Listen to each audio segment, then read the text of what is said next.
So that should be recording now. If it does go laggy, just someone hit one of the icons there. So it's a bit laggy in between files. Let's just test it out. README, package.json.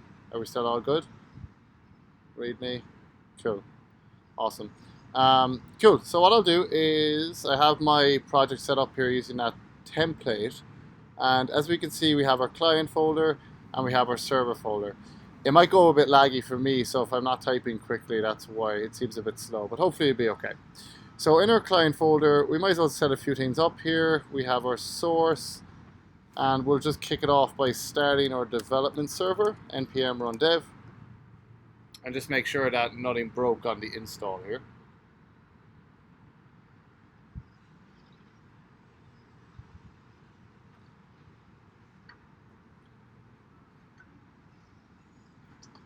So I'll just give this a few seconds to do its thing. So let's just go to localhost 8080. And cool, we're up and running, so that's awesome. So we can now come back to our text editor and start organizing our code a little bit more here. And I'm going to create a few folders. First folder I'm going to create is my reducers, because we're going to be using Redux. I'm going to create my actions folder. I'm going to go ahead and create my store.js. And now I need to install some bits here. So I'll open a new tab. And I got to go into the client folder. And we have a package.json, so I can start adding a few dependencies. So first one is obviously Redux. Second one is React Redux, which will allow us to interact with React and Redux pretty nicely. The third one is going to be Redux Tunk, which we'll talk about a little bit.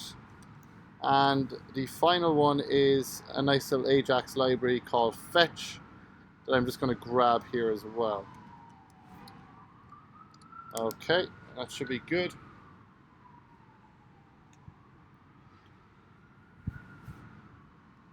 So while that's doing its thing, we might as well set up Redux pretty quickly here. So let's come into our store, or reducer actually, and let's create a quick index.js file.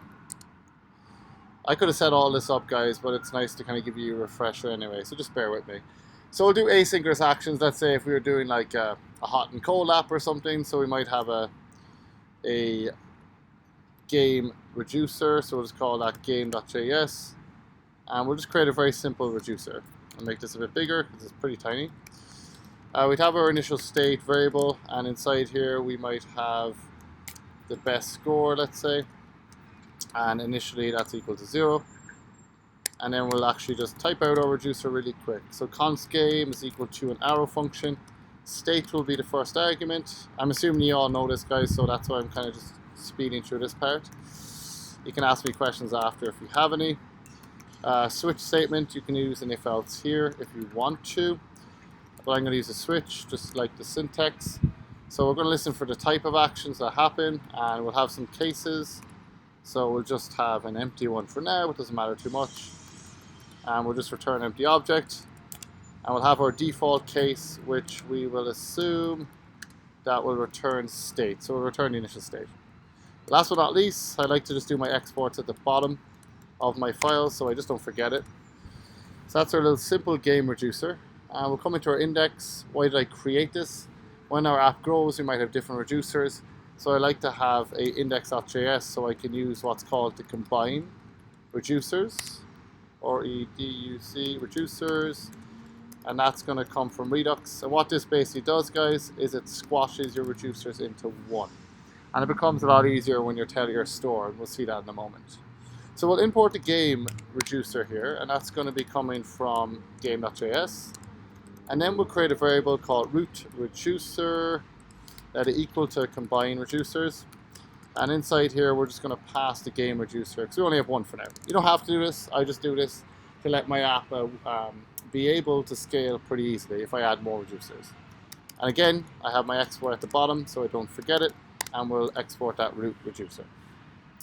So we have a reducer set up, and now we can go ahead and just go to our store and create a simple store. So import create store, I believe. Yeah, create store, and that's going to come from Redux. And we're going to import that root reducer because we want to tell our store about our actual reducers, because they're going to be updating the state in our store. And for some reason I can't spell root reducer, and that's going to be coming from our reducers folder and index.js, which we can leave out and it'll automatically default to look for an index.js.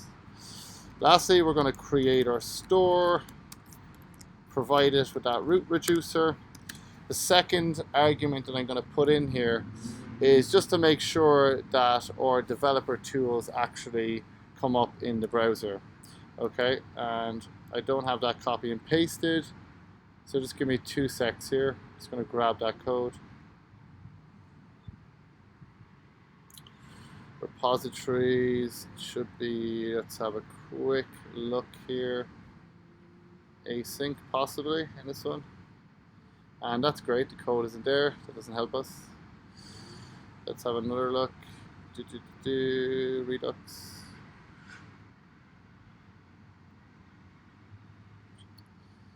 Source, store. Okay, cool, yeah. So you can see this kind of weird looking code. It just allows us to have the dev tools show up in the browser essentially, okay? Sometimes, I'll actually show you just an FYI. So we'll just do an export default store, okay? And what we'll do here is so we have our store set up, we have reducer set up, and now we just got to tell React about Redux. So this is where we will go ahead and come to our index.js actually, and we will import the provider, which tells React which store is providing the state. That's a good way to think about it, and that's exactly what it's doing. So that comes from React Redux, because that's a nice package we can use to connect React with Redux.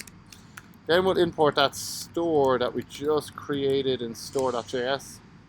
And lastly, we will wrap that component that's kind of first rendering inside the provider. Provided a store prop that's equal to that variable that we just brought in on line 6.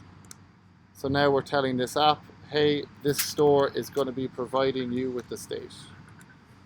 Cool. So that's done, and that should be pretty much it in terms of Redux. And how do you kind of check if everything's not blown up on you? First of all, if you have an error, which we do right now, polyfill module not found, something to do with my node modules. So let's have a look here. That seemed to be installed okay. What I might need to do is restart my server. That's kind of an FYI with the starter template. Sometimes you need to restart the server when you install a dependency, which is pretty annoying. But let's just shut it off and turn it back on just to be sure.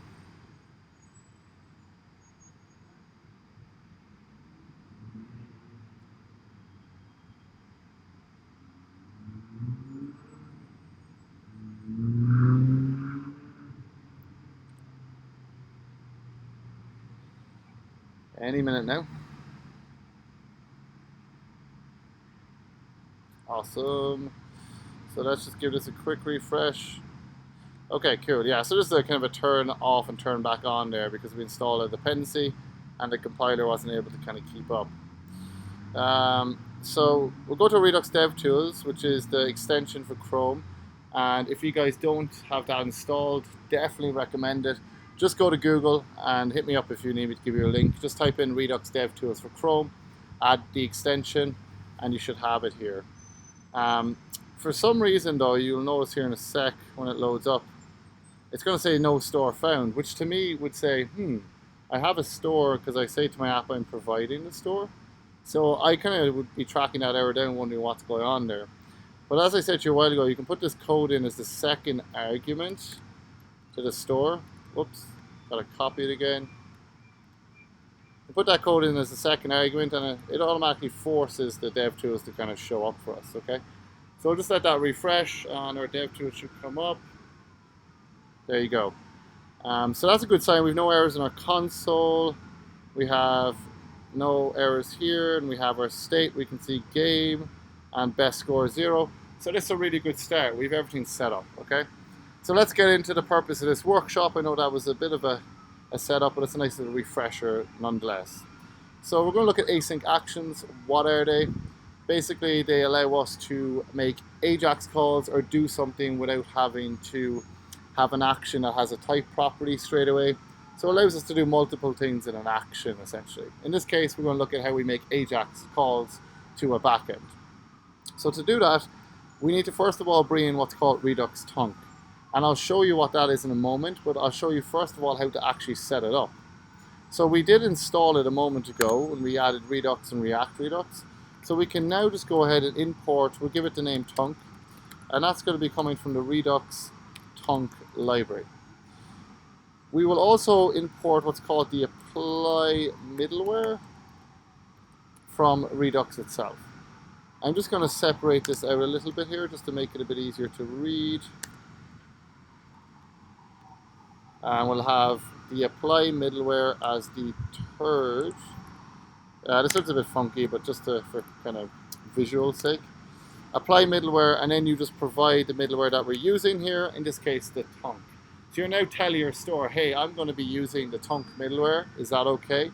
And that's totally fine as long as you import the apply middleware here, provide as the third argument, and pass in the middleware that you want to use. So in this case, redux tunc. So that's how you set up redux tunc. And I'll just come back here and make sure I haven't broken anything. And we're still running, so we're still going well. So let's go and actually make an endpoint on our server. So we'll actually make a request to in a moment. So I'm going to make a simple endpoint here, guys. It's going to be an app.get, and it's going to be /API/best score, let's say. Whoops, best score. And that will have the request and the response, and inside here we might just return a JSON response, and the best score is going to be equal to, let's say, 4 for argument's sake. Okay, again, this is really hard coded in all reality. You would probably use your mongoose model here to find the best score from a collection in MongoDB. But for clarity's sake, I'm just going to hard code in for now. So let's just make sure that this works. We're just going to grab this, go to a new tab, go to API/best score. And we get that object, so that's cool, our backend's working. So how would we actually interact with this backend from Redux? That's the whole thing, right? It's the $1,000,000 question. We would do what's called an asynchronous action. So let's have a look. Let's come to our component. We have an app.js right now. And let's say we wanted to get the best score when the app loads. How would we do that?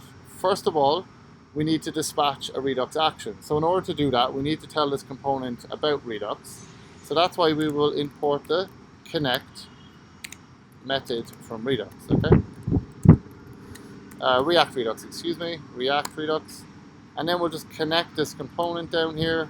So it's like plugged into Redux, if you will. It's like plugging the plug into the wall for your television. In terms here, the component is plugged into Redux. So now that gives us a bit of flexibility to communicate with Redux. In this case, we want to dispatch an action immediately. So we're going to take advantage of a lifecycle method in React called component.mount. And this essentially executes immediately when the app loads, or when the component mounts for the first time here. So just for sanity check, we'll put a console in just to kind of demo this. We've done nothing with our app, and you can see that console's down there, okay? So we can go ahead and dispatch an action. Now we haven't created an action yet, so why don't we do that now? So we'll come in here to our actions folder. We'll create an index.js file, and we'll create an action. So export const fetch best score, let's call it, if that makes sense, is equal to an arrow function. And we'll do it the long way around in terms of syntax. I won't get clever with the syntax to make it clear. So in a normal action, you would expect this to return an object that has a type property, but now we're going to use redux tunc because we want to do something first, i.e. we want to make an AJAX call. So in that case, inside here, we're going to return another function. So it's an arrow function, right? But this function takes an argument, which is the dispatch. And this is redux tunc. We now have access to the dispatch. The same way you do in a component when you do dis.props.dispatch is what we're going to do in a moment. We want this because you'll see in a moment when we do make an AJAX request and the response comes back, we want to dispatch another action. And that action will be a normal action that you guys have been doing all along. They're called action creators. They have the type property, okay?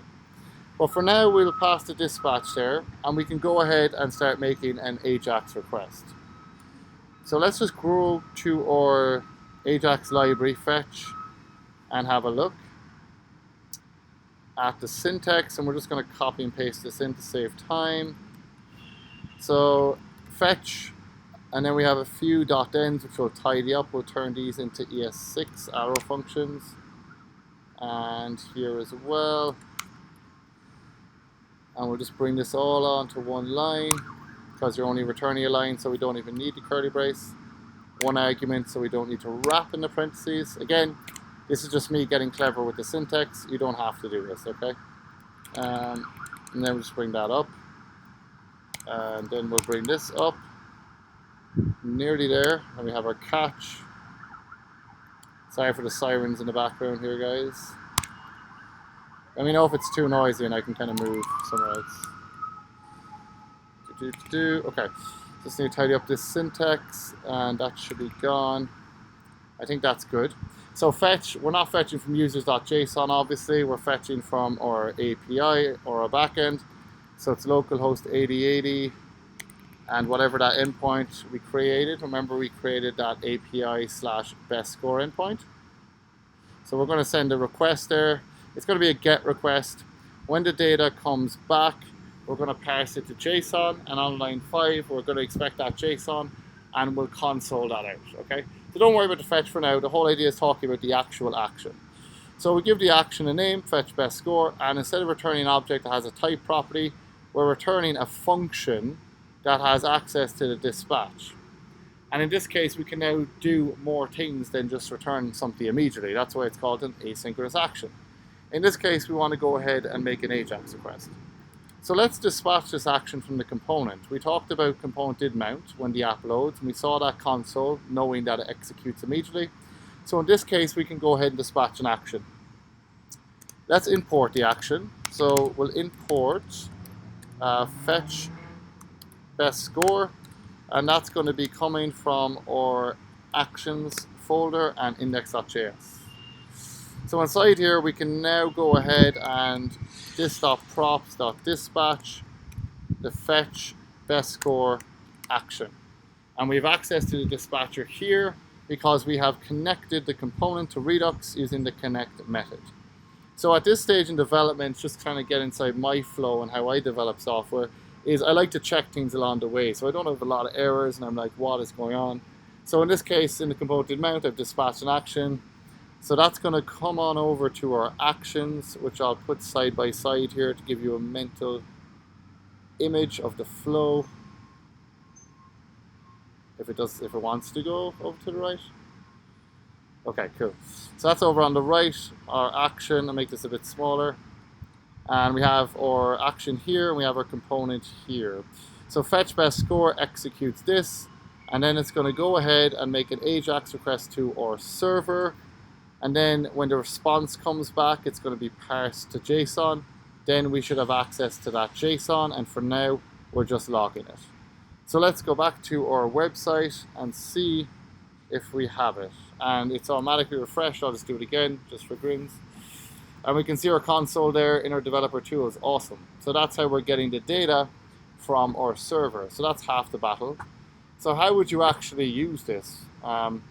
Let's say instead of welcome to React, we just say best score is equal to something, right? So if we come to our reducer, we know that we have the initial state of best score is 0. So let's just put that into our component. So we can do that to get the state from Redux, a bit of a refresher. We can use the map state to props, right? And that's going to take our state, and it's going to return an object where we set up our props. So we'll call it prop best score, and we'll equal to state.game reducer, in this case, dot best score.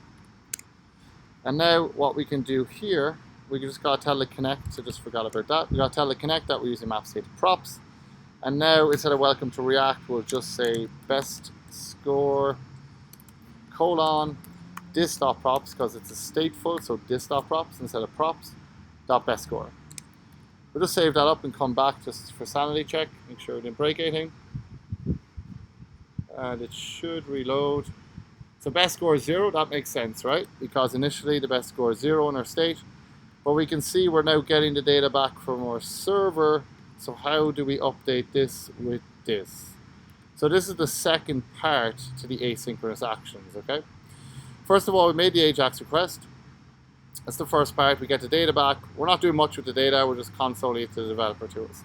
So this is when you create a normal action. What I mean by normal is the action that you guys have been creating all along.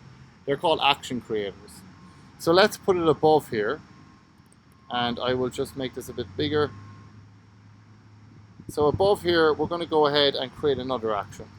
So this action, let's call it something that makes sense. Maybe like receive, RECIEV, receive best score. And that's equal to a function, and this will immediately return an object. And inside here, we'll have our type property, and the type is going to be called receive best score.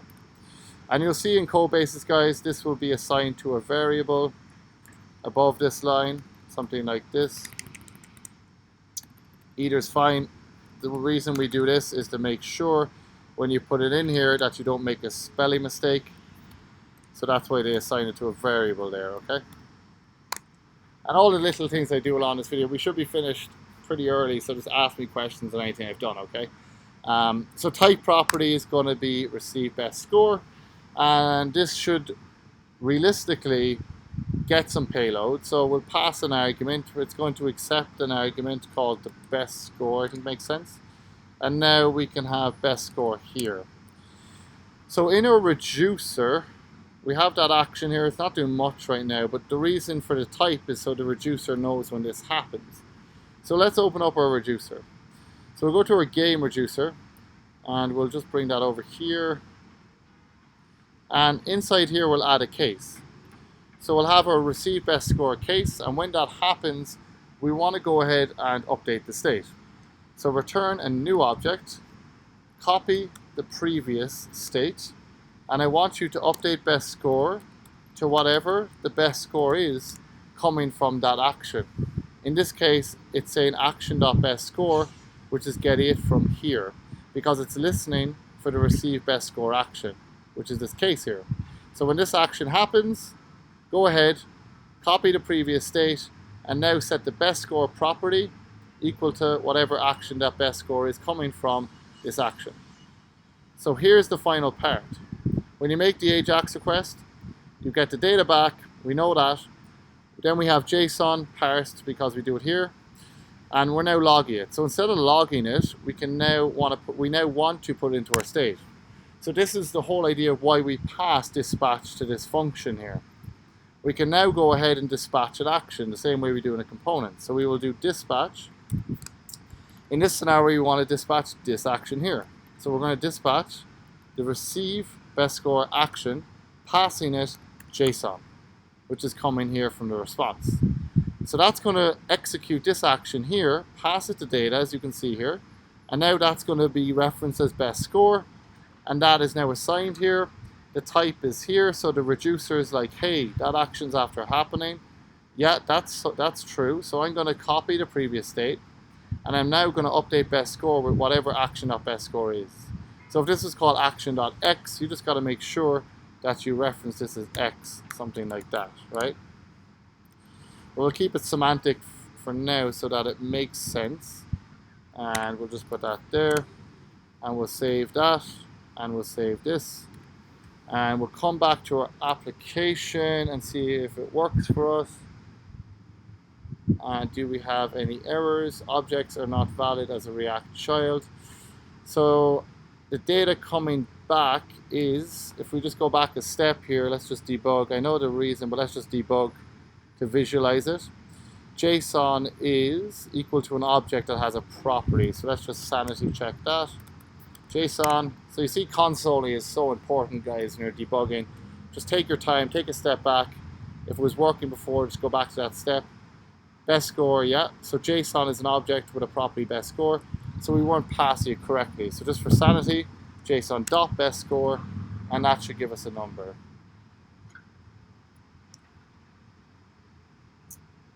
So there we go, 4. So now we know what we can do. We can just go back again. So JSON.bestScore, and we want to dispatch that action, receive best score, and pass it JSON.bestScore. So that goes there, and now our reducer should get the number 4 that this is equal to and update the state with that. So you can see it's happened already. We'll just refresh really quick. And it's happening so fast, it's 4. And our Redux DevTools will tell us all the story here. So the difference, as you can see, it was 0, it's now 4. The action that was basically picked up here is the receive best score. Our state has our game reducer with best score equal to 4. And you can also play around here and see it as raw, which our state is a big object here.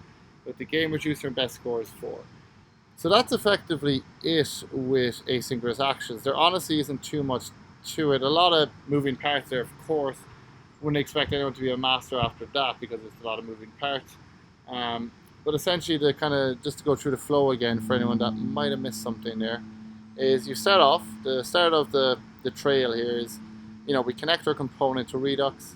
In this case, I wanted the data immediately, so I put it inside a component mount. You could dispatch the action from an on-click or an on-submit if you wanted to. That's your requirement. You dispatch the action, it comes to the action here. In this case, fetch best score.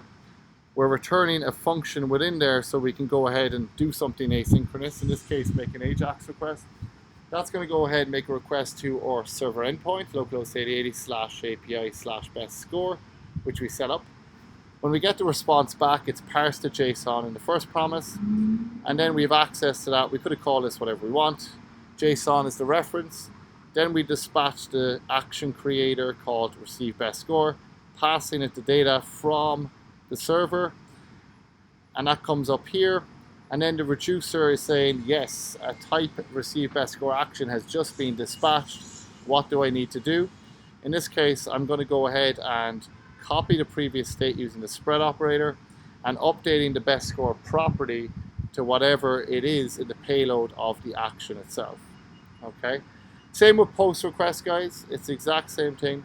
You would just go ahead and instead of making an AJAX, or not an AJAX request, excuse me, instead of making a get request here, you could change this to post and send over some data. Principle is the same though. When your server returns a response, you would then dispatch a normal action again, an action creator, passing it the data you want, so that then the reducer knows it happens and it can put it into the state. And then you funnel that into your components whenever you want to use it. Like what I did there, I used my map state to props to get the best score, let it equal to the property in the state, and then I just used it in my component. Okay?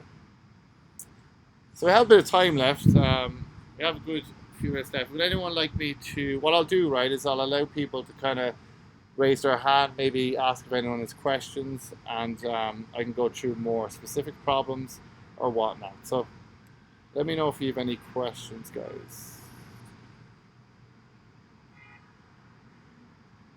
Where's the session? Okay. I thought I lost you there. That would have been a nightmare if I lost everyone. David, yeah, just feel free to ask. No stream found. Is your audio okay?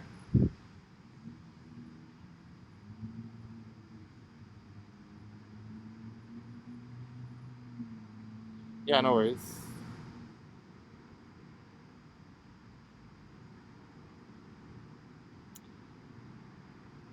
Anyone else have any questions, guys? Well, Dave's got anyone want me to go over anything that we did? Just raise your hand.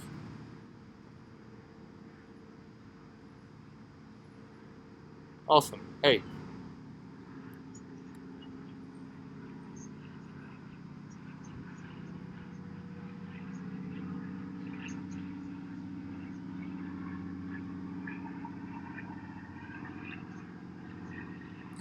Yeah, okay. So if I understand your question correctly, you're asking me when does the reducer know when to do something, is that correct? Gotcha. Yeah, so when we dispatch this action from the component, we make the AJAX request, right? We go ahead and do that, and we get the data back, and then we have the data. What we're doing here is we're dispatching another action. So in the component, this would look something, what you guys are used to seeing, would look something like this, right? From the component, that is. But because we have access to the dispatcher here through redux tunc, we don't need to do that, right? So when we dispatch that action, reducers listen for actions that have a type property. So we're dispatching the action there, we're turning on its light effectively, and it has a type property, so the reducer is listening for that type property. If we go to the reducer, we can just clarify that yes, it is listening for an action that has a type of receive best score. So when we dispatch it from the action here, we dispatch it here, we're firing it, the reducer knows that it's been fired because it's listening for that type of action, and then it goes ahead and updates the state. So that's the kind of connect. Does that make sense?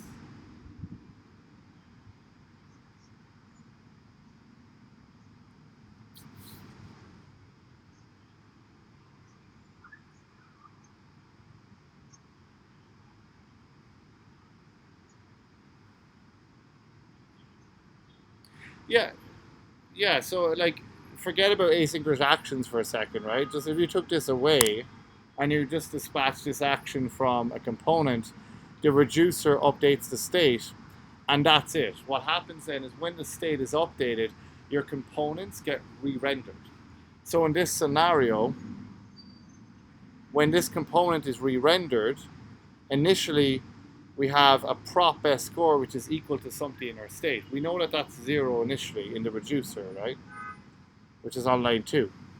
So when the state gets updated, this component gets re-rendered, and now this.props.best score is now equal to whatever is in the state.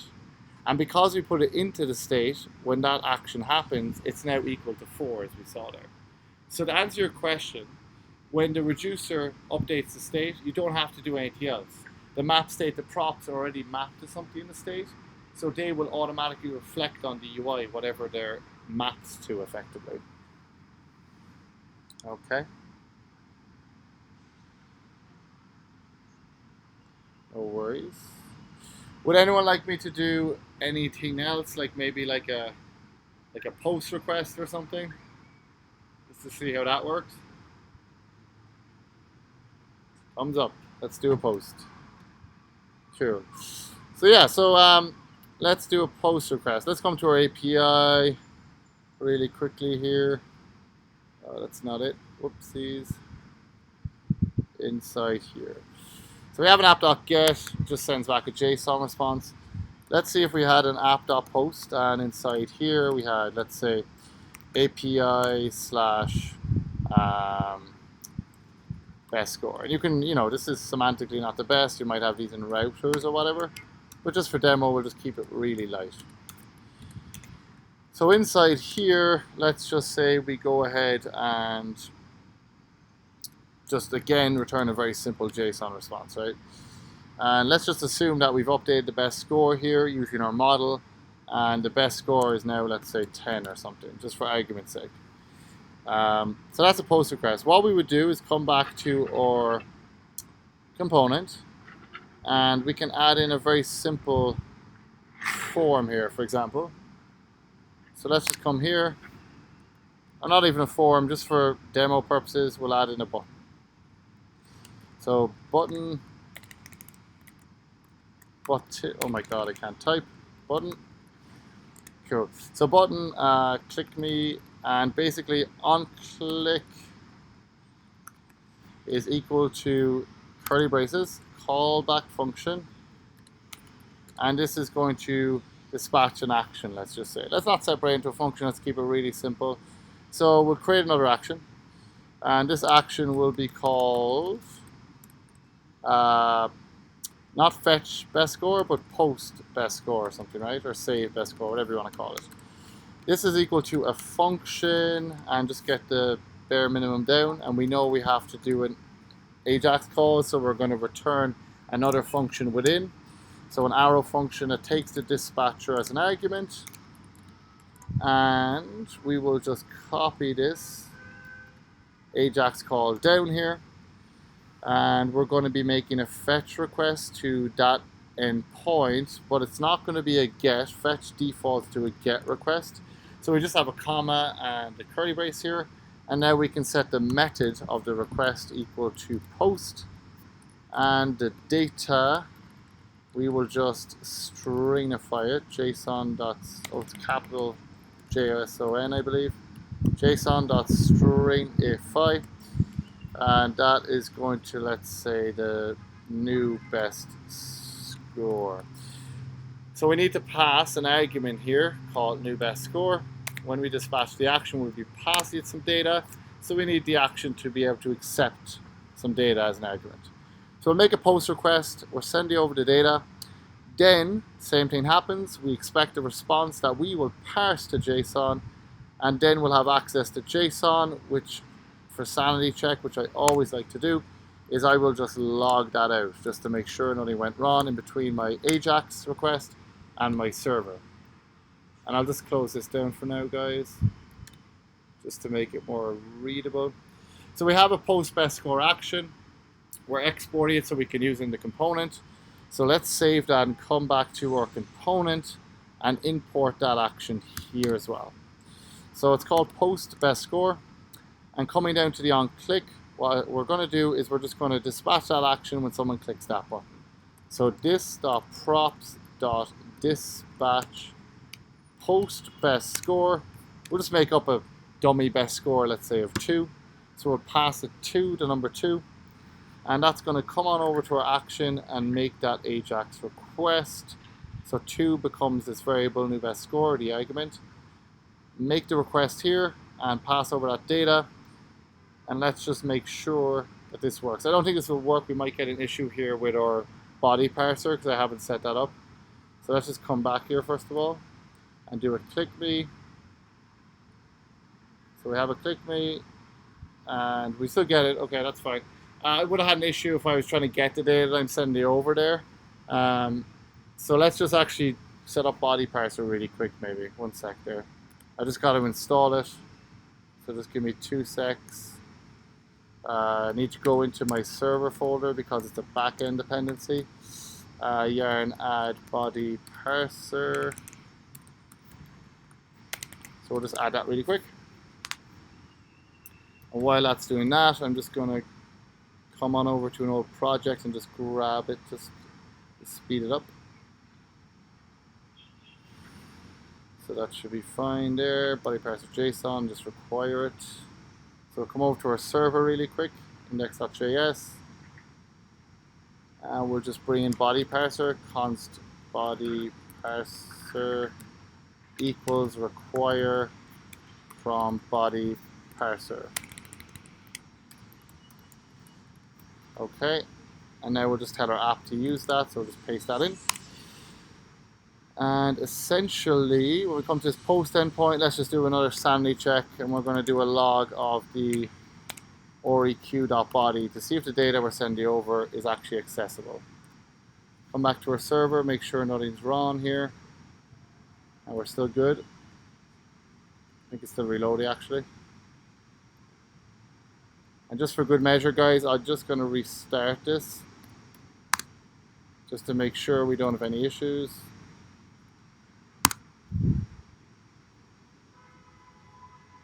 As I install dependency, I just want to make sure that I just restart my server. You shouldn't have to do this all the time, actually. It should keep up and automatically recompile. But for now, we'll just we'll restart just to be sure.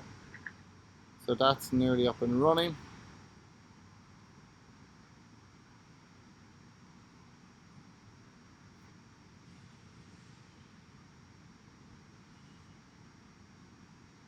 Okay, no errors, that's good. So we'll come back here and we'll just let this refresh.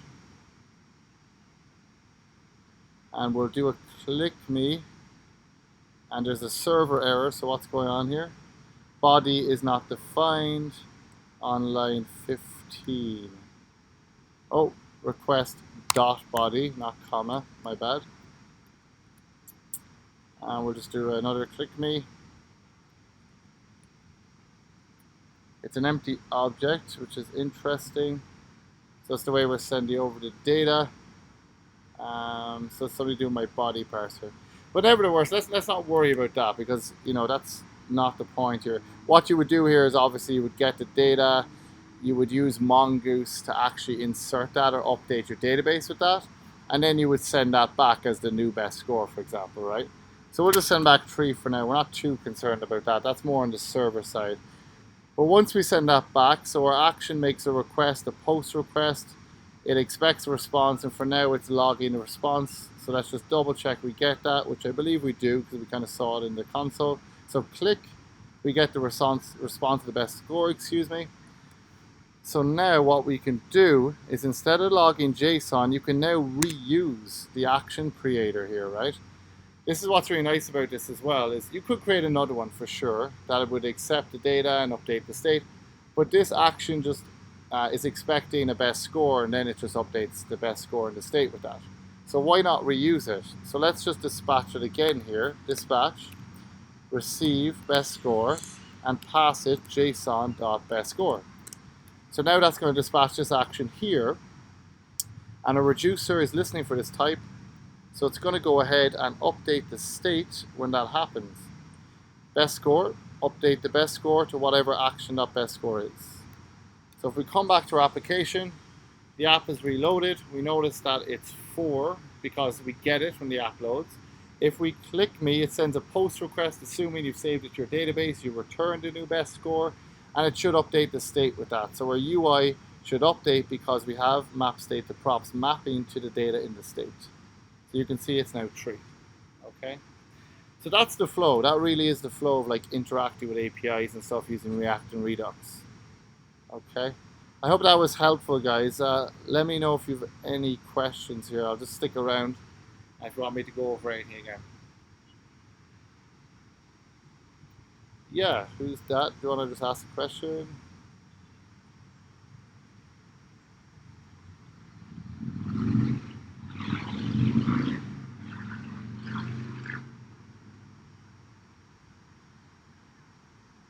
So if you're trying to delete, so what you could do is you could send over, let's say if you had a map of some data, like a to-do list, let's say, and each to-do had an ID.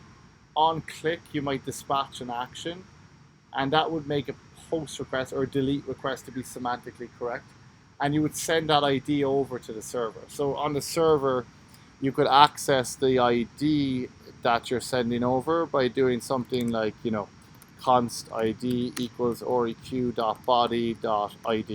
okay? So you're sending it over in the actual AJAX request.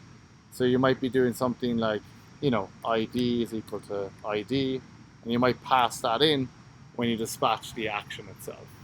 Does that make sense? Awesome. So one thing to note, guys, I will be putting this code on GitHub, so I might as well go ahead and give the link to that repository right now.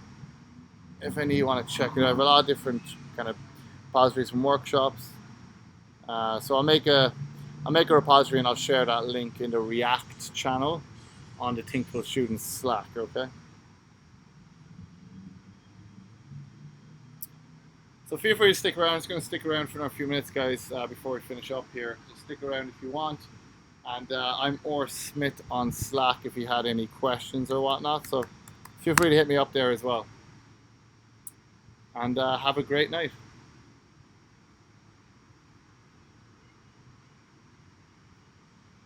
Just going to stop the recording here.